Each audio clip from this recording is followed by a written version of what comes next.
Imagine que chaque coup de pinceau puisse être un cri pour la vie. Bienvenue sur Human Rights, un échange sur les droits humains à travers les artistes. Avant de commencer, prenez un moment pour réfléchir. Qu'est-ce que le droit à la vie signifie pour vous ? Bon, laissez-moi vous guider en partant des vérités sur le droit à la vie que tente de nous révéler Picasso à travers deux œuvres, Guernica et Sueño y Mentira de Franco. Alors oui, l'absence d'interprétation officielle de sa part, et alors qu'il refuse toute sa vie de se nommer artiste engagé, il n'y a aucun doute que Guernica et Sueño y Mentira sont deux œuvres forcément politiques auxquelles nous attachons le combat du droit à la vie. Picasso, d'une part, s'inspire des réalités brutales de la guerre civile pour Guernica, et d'autre part, les tensions politiques qui ont marqué l'époque où il crée Sueño y Mentira. Alors, dans le contexte de la période durant laquelle Picasso a créé ses œuvres, le droit à la vie n'était pas universellement reconnu, ni même respecté, et était bafoué sous le chaos de la guerre. Il appelait à la protection des populations civiles dans les zones de conflit, et comme aujourd'hui le précise l'article 2 de la Convention européenne des droits de l'homme. Cet article a été élaboré suite à la prise de conscience internationale des atrocités commises lors de la Seconde Guerre mondiale, donc suite à Guernica. Les obligations de protéger le droit à la vie imposées par cette disposition et combinées avec le devoir général incombant à l'État en vertu de son article 1 exigent de mener une forme d'enquête efficace lorsque le recours à la force, notamment par des agents de l'État, a entraîné la mort de personnes. Ainsi, comme en zone de conflit, les États doivent protéger la vie de ceux qui ne sont pas ou plus engagés dans les hostilités, ce qui requiert, par exemple, la protection des civils et ou la fourniture d'une assistance médicale. Si l'article 2 de la CEDH renferme la protection du droit à la vie à l'heure actuelle, l'importance de protéger la vie humaine contre toutes ses formes et formes d'oppression n'était pas une priorité au temps de Picasso, témoin de la barbarie des agents de l'État sous toutes ses formes. À travers Guernica, par exemple, Picasso met en lumière le droit qui est violé suite aux atrocités commises dans la ville de Guernica par l'aviation allemande en 1937. Et en effet, on remarque la représentation d'une mère tenant son enfant mort dans ses bras qui symbolise la douleur et la perte des innocents. Les formes déformées et les visages déchirés, quant à eux, expriment la terreur et la souffrance ressentie pendant le bombardement. Les flammes et les corps en agonie illustrent l'atrocité des attaques. Le cheval éventré par une flèche, dans un néhissement de douleur par l'ouverture de ses yeux, symbolise quant à lui la souffrance infligée au peuple espagnol par les dictateurs et les bombardiers allemands.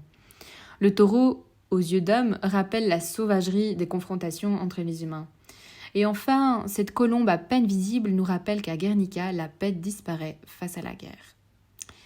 Enfin, il y a la série Sueño y Mentira de Franco, qui, elle, va suivre le travail Guernica de Picasso, qui, elle, sera toutefois l'une des œuvres de Picasso qui témoigne de manière volontaire la manifestation en répudiation du camp de Franco et des horreurs de la guerre. Ici, Picasso ne se cache pas qu'il se sert de l'art comme outil de dénonciation politique, et notamment en exprimant son soutien au gouvernement républicain de son époque. Sueño y Mentira de Franco regroupe une série de feuilles d'estampes comprenant 18 images individuelles et un poème en prose. Par exemple, la première planche est une satire mordante contre les insurgés et incarnée dans la figure protagoniste d'un chevalier chrétien médiéval, le général Francisco Franco, que Picasso tente de ridiculiser impitoyablement les actes et la religiosité en funambule avec un phallus géant en travesti en maja sur le dos d'un cochon. La deuxième planche, par exemple, va véhiculer aussi certaines images présentes dans Guernica. Aujourd'hui, Sueño y Mentira de Franco est présente à Barcelone à la Fundación Juan Miró. Quant à Guernica, on la retrouve au musée Reina Sofía à Madrid. Et d'ailleurs, pour l'anecdote, en 1939, Picasso avait confié son œuvre au Museum of Modern Art de New York. Cette décision n'est pas un hasard. Tout au contraire, elle-même est engagée et chargée de signification politique, car Picasso déclare lui-même que sa toile monumentale ne retournera pas en Espagne tant que la démocratie n'y sera pas rétablie. En effet, c'est qu'en 1981, après la mort de Franco et l'instauration d'une constitution en Espagne, que Guernica est rapatrié dans son pays d'origine. Cette promesse reflète l'engagement profond envers les principes que Picasso souhaite défendre. Si Guernica est une représentation en faveur du droit à la vie en zone de guerre, elle a été pour des journalistes, face à la manipulation médiatique, un outil de démonstration des atrocités produites en Irak en 2003. Et par exemple, lorsque Conseil de sécurité Colin Powell a présenté de prétendues preuves d'armes de destruction massive en Irak, des journalistes comme Maureen Dowd écrit et cite que le message est contradictoire. Monsieur Powell ne peut pas très bien séduire le monde pour qui il bombarde, et l'Irak devant les caméras, des femmes et des enfants, taureaux et chevaux hurlants mutilés. Et en réalité, elle fait référence à la fresque de Guernica présente dans la salle du Conseil de sécurité, qui, comme nous avons pu le voir, présente une œuvre de paix.